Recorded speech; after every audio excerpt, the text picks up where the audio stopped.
So when you say tax revenue is at its highest point, now you know that that's misleading because everything economically is at its highest point, meaning that we have a lot more people in the country than we did in the 1950s and 60s, so hence we're everywhere, like such as, and collecting more overall taxes. But the reality is, and a much bigger as economy. A percentage, it is clearly down. The top bracket now is around 39%. It used to be at 91%. That's inarguable, right? But our economy is significantly larger than it was then, and part of that is because of reductions in taxes over previous decades. Well, we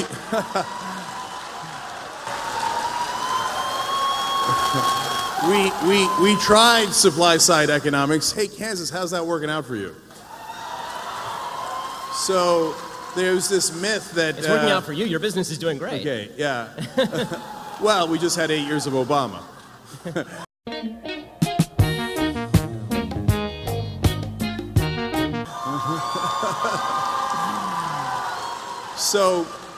So the tax rate is clearly lower for the richest people in the country. It is clearly lower for corporations, in effect. It is, and so to say that it's a records to the government, you said, name me a tax loophole. Mm-hmm. So yes, there are plenty of those. For example, they hide their money offshore. They do tricks like the double Dutch and the Irish sandwich or the reverse. And I would end that. I would say, hey, you know what? If we've got a 35% rate, here's the new rule. You're going to pay 35%, okay? And you're not allowed to hide your money. I don't care if it's in the Cayman Islands. We're going to make that illegal, Mitt Romney. We're going to make it illegal, okay? Oh, what a big man you are! Every once in a while, they do a tax holiday. Well, that must be nice. You remember when you got a tax holiday? I don't remember getting a tax holiday. No, that's only for corporations who bribe politicians. So they brought that rate down from 35% to 5%. And they said they were going to create more jobs. Color me surprised when it turns out they didn't. They offshore taxes. They took that 30% extra, put it in their pocket, gave it to their executives, and created no new jobs. Because that's how it works if you just trust corporations to do the right thing. Corporations are not evil. They just want to maximize profit. That is what they're built for. So please don't be naive and be like, no, but the corporations will look out for our interests. No, they look out for their bottom line. Well, I mean, and finally, just last quick thing, sure. Medicare Advantage. You keep saying rationing health care, but Medicare gives you the bare minimum, and people seem to be very, very happy about it given how well it polls. But you can do Medicare Advantage and get more. I want you to be able to do that. If you're incredibly rich and you want every kind of treatment, I don't want to deny that to you. Get Medicare Advantage. So yes. Ben, let me just ask. The problem is when you pay a higher tax rate throughout the course of your life to pay for all of the Medicare that you are talking about, you don't have enough money to pay for Medicare Advantage in many cases. And as far as this idea that corporations they don't have any of your interests at heart, you are a corporation. TYT's it's a corporation. You have 80 employees. I assume that you're not just a greedy asshole. No chance! So that's what you got! And that you actually would like to help your employees from time to time. And you just talked about how under Obama, everything got better with your business. Well, under Obama, he didn't radically escalate taxes. Okay, there was not a radical escalation of taxes under President Obama. And finally, when you seem to be identifying a higher tax rate in the 1950s with higher level of growth. So if that's the case, why not just tax everybody at 100% and we can have massive growth from here to eternity? Because let me just ask, since we're talking about taxes, do you think we'll see tax reform in the next few months here? So just real quick, look guys, I said it however many questions ago. Of course you have to find the right balance on all of these issues, including taxes. So I never said there's no end to how much you can I'm just asking why, though. Yeah, so this leads to, no wait a minute, this leads to big government versus small government. You're asking me what the ideal tax rate is, and then you did a straw man there for a second and said it should be 100%. I never said that. No. In fact, I said... No, you said the economy... Let me understand. You said the economy grew faster when the top marginal tax rate was 91%. So I'm asking you, why shouldn't the top tax rate or all tax rates be 91%? You seem to be identifying a higher rate of growth with higher taxation. So I'm asking you, on principle, you keep talking about the glories of a mixed economy. So now tell me about the glories of capital. I've heard about the glories of high tax rates. I've heard about the glories of government-provided health care. Now tell me some of the glories of actual capitalism, which is the basis for all the things you're talking. Tell me why it's good. Right. So now, look, when you I use the example of the 91% and the 70% to give you a sense of that I was surprised, and you'd be surprised to find out that our economy was booming in those times. That's not to say that that is the right tax rate for us today. And so the exercise of finding the right tax rate is, guys, try to follow along, okay? It's called logic.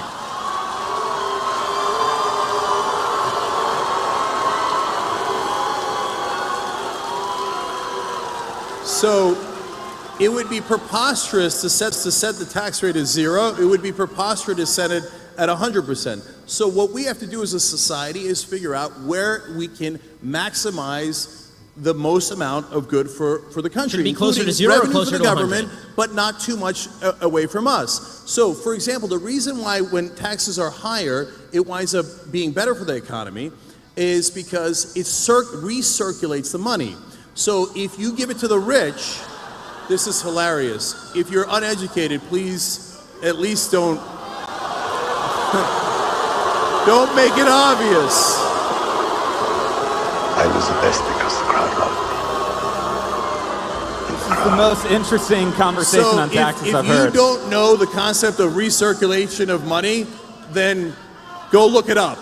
And so the way that it works is that when the middle class has more money, disposable income, they spend it. Why?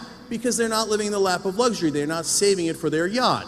So they need to buy food for their family. They need education for their family. So they spend it, and it goes back into the economy. If you just give it in supply-side economics to the rich and hope that it trickles down on us eventually decades later, what they wind up doing with it is something that is logical. They save it. But that means it does not recirculate in the economy.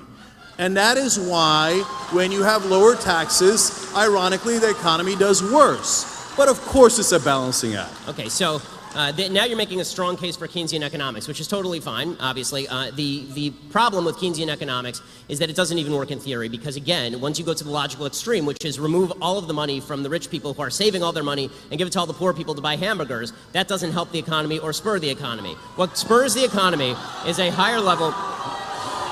Right. Forgive them, for they know not what they do. What spurs the economy is the creation of new products and services, and that is only going to be done by people who have expendable capital to actually invest in the new products and services that we all enjoy. This is what creates economic growth. You're nothing but a pack of fickle mushheads. He's right. Give us hell, Quimby! It's also worth noting that this myth that spending is inherently better for an economy than saving, that's only true if you're talking about somebody's actually taking the cash and just shoving it into their mattress. Banks are in the business of lending. When they take the money in, they don't just stick it in Al Gore's fake lockbox. They actually lend the money back out to people to actually create new businesses and new products. You had an investor, right? When you started TYT, you were given $4 million by Buddy Roemer to start TYT. That's great. That's the way business should work, right? But that money it didn't come from a bunch of poor people buying hamburgers. It came from a very, very wealthy guy who gave you money to create a business a lot of people want to patronize. If you want better products and better services, you need more investment in the products and services. The basic name, trickle-down economics.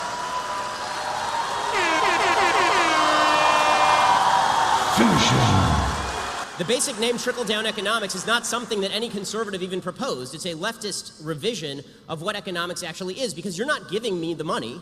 It was my money in the first place, created through voluntary transactions that I had with others. I've not stolen money from anyone, neither have you. And the idea that money has to be forcibly taken from you and handed to somebody at the bottom end of the economic spectrum to somehow jog the economy, that may jog McDonald's, but is not going to jog all of the creation of the products and services that make all of our lives much better today than they were 30 years ago in terms of the stuff we have access to.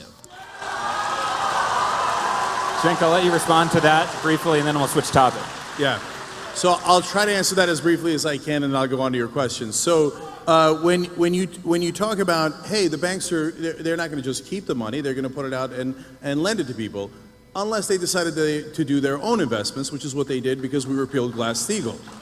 So it's not as simple as, oh, I have money, so then I will now utilize it or I'll lend it out. So that is way oversimplistic. Speaking of oversimplistic, to say that, oh, well, they'll go buy hamburgers with it, come on. You were the one who said So food. the middle class is struggling right now. And we've turned this into a Walmart economy where people are getting $7.25. And that if you're getting around $10, I think that's about $15,000 a year. So don't, like, that is serious pain and difficulties. So if you give those people money, it's not like, I just want to go get a hamburger. No, they have to eat. Desperately need that money, and yes, they will spend it all back into the economy. So that's an economic fact.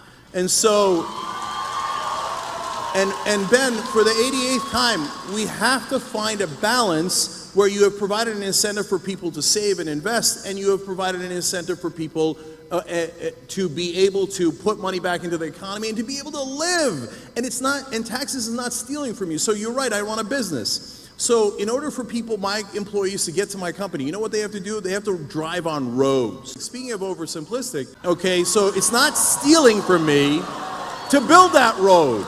That helps my business. They had to go to school. The fact that they went to public schools allows them to work for me. All these things are things that I benefit from. I didn't build that company by myself. Every single person that works there helped me to build that company. And Please believe me. that's what it means to work together. So, To answer Steve's question finally, look, you know, what is this Congress going to do on tax reform? And Ben and I disagree on this too, because we just talked about it a second ago. And this is just political prognostication, but Like Stalin! it's an interesting case where I say to Cenk's prognostication from his mouth to God's ears, and he says about mine from my mouth to God's ears, because I don't think they're going to pass anything, because I think that there's a high level of incompetence inside the Republican caucus, and it's pretty fractious. But I do want to go back to a couple of points, because you actually hit on some major thematic points. You talked about roads and the fact that we need roads in order to get to work. This is a point Elizabeth Warren made, and obviously a point that President Obama made at the time. I don't think anyone argues that we don't need roads to get to work. The problem is that when you're talking about roads as a percentage of the budget, we are talking about a tiny, tiny, tiny percentage of the federal budget and of the state budget and even of the local budget. So the idea that you're justifying massive tax rates on corporations in order to pay for roads is just intellectually dishonest. It's a tiny, the stuff that we agree on, that government should spend on, is a tiny percentage of spending, right? It's all the other stuff that we disagree on. As far as the idea that I'm somehow being, dismissive toward people who are buying hamburgers, I'm not. I'm saying the people who are poor need to buy hamburgers to feed their children. They don't have the money to invest in building an iPhone, because when you're just trying to get by and you are living in a Walmart subsistence economy, you're using that money to buy the products and services you need to get by. That does not create new products and services that become cheaper over time through competition. You need somebody to make those investments. You said this about Glass-Steagall, for example. You said the banks, they might make their own investments. In what? In what? They're not investing in themselves. I mean, they have to take that money and then they have to use it to invest in something else. Places like Apple, places, some that fail and some that succeed. This idea that banks are somehow evils is just not the case unless you are talking about them working in Congress. Here you and I agree, working in congruity with a Congress, with a legislature that is attempting to give them kickbacks. Both you and I agree on this. You must chill! You must chill! So, and finally, as far as the idea that Republicans pass tax cuts because they're beholden to their donors, okay, and Democrats pass tax increases because the unions give them hundreds of millions of dollars every year, and I don't see Democrats complain about this. So, you got me there. The unions give money to the Democrats. So, am I Are you angry about that? I mean, does it upset you as much as, bankers giving money to Republicans? No. The corporations give way more than the unions. So it depends which up. corporations. That's not That's really okay. true. Look it up. You can Google it. It's really easy. Okay, I think you're fucking dumb. So, do I object to taking out union money from politics? Hell no, I don't object. Take it all out. Take the union money out, take the corporate money out, take all the big money out. They're supposed to represent us and not the donors, no matter who the donors are. Please believe me. So, in terms of the question that you asked, Glass-Steagall, well, aren't they investing in things? No. I have a literal answer for you. Oftentimes what they do is financial derivatives. In fact, that's the majority of what they do. And financial derivatives is simply gambling. That's what crashed the 2008 economy. And what is so damaging about the removal of Glass-Steagall is now they could do their financial derivative gambling with depositor money. Boy, isn't that nice. They take your money and they gamble with it. And if they lose, well, that's a sad day for you. But if they win, they keep the profits. You know what that is? That's privatizing the gains and socializing the losses. So it's not that the banks are evil. Of course they're not evil. It's just that they're driven to make more money. Of course, that is the whole point of maximizing profit. So if we say, hey, banks, you're allowed to go and buy politicians, although the Supreme Court would say, no, they're just talking to them. They just gave them billions of dollars. They're just having a conversation, right? Just because they gave them billions of dollars, do they want something in return? Of course they want something in return. Now, have you ever had any experience with being funny? And that's our money. So what they got was laws passed by politicians to remove Glass-Steagall. And yes, Clinton and Gingrich, yes, both parties are guilty on that. But now the Democrats want to put it back and the Republicans don't. And they took our depositor money and they gambled with it. And if you thought that if you gambled, you get to keep all the profits, and if you lost, it didn't affect you at all, you would probably gamble a lot of money too.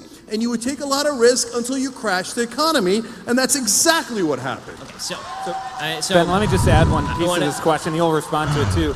You've talked a lot about the corruption in politics. So which way is the Republican Party going to go on this? Is it Trumpism and the grassroots movement, or the establishment? Well, I mean, when it comes to money in politics, I think that breakdown doesn't really hold. I mean, the fact is that President Trump, during the campaign, talked routinely about how he engaged in putting money into politics. So, I mean, this is a game that a lot of people are playing. It's kind of a weird question. But as far as the idea that all money should be out of politics, here's the problem. Okay, TYT, we both have corporations, and we expound upon politics every single day. And we motivate thousands of people, right, every day, on both sides of the aisle. That is effectively an in-kind contribution. Now, you campaigned with Bernie Sanders. Did you do it because you expected? That's fine. Did you do that because you supported Bernie Sanders, or did you do that because you expected some gimme for TYT in return? I assume you did it because you supported Bernie Sanders, right? Yes. So, okay. So, the point that I am making is to attribute to everyone else bad intent when it comes to political spending in politics, but to yourself, it's totally fine. And when it comes to other media entities that give in-kind contributions on a regular basis through their coverage, this is when the New York Times, which is biased to the left, spends an inordinate amount of time and money reporting on Mitt Romney's idiotic stories about how he was in high school and cutting a gay kid's hair in 1932. Oh, no, he didn't. Miss Peaches? Shane, now I told you, he is very sensitive about his hair. If you're saying to me that that is less impactful on the political sphere than a corporation, which is a group giving money to a political candidate for purposes of supporting that candidate, I fail to see how you can say for yourself that you are innocent in this, but everyone else is guilty. I don't believe that. Either everyone's guilty or everybody is innocent, or if you can find the actual cases of guilt where there's a quid pro quo, then we agree. That's prosecutable, right? Yes. So, other point. When you talked about the 2008 economy, you talked about Glass-Steagall and how this led to the crash. The real reason that the crash happened had far less to do with Glass-Steagall. I opposed the bailouts, by the way. It had far less to do with Glass-Steagall than it had to do with the fact that the federal government was actively promulgating the notion that corporations should give subprime mortgages to people who are not qualified as people who could take out loans.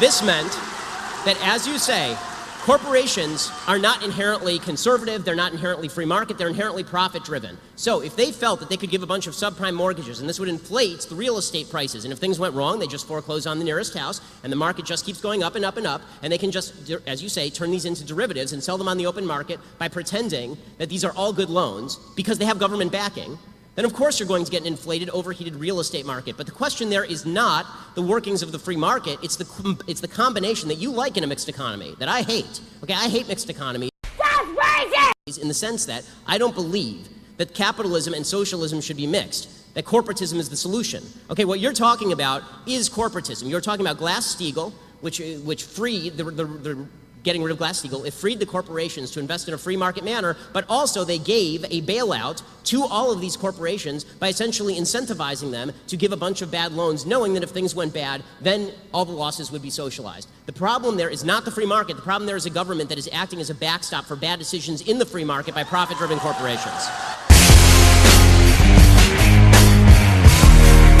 The Rock says, The Rock says,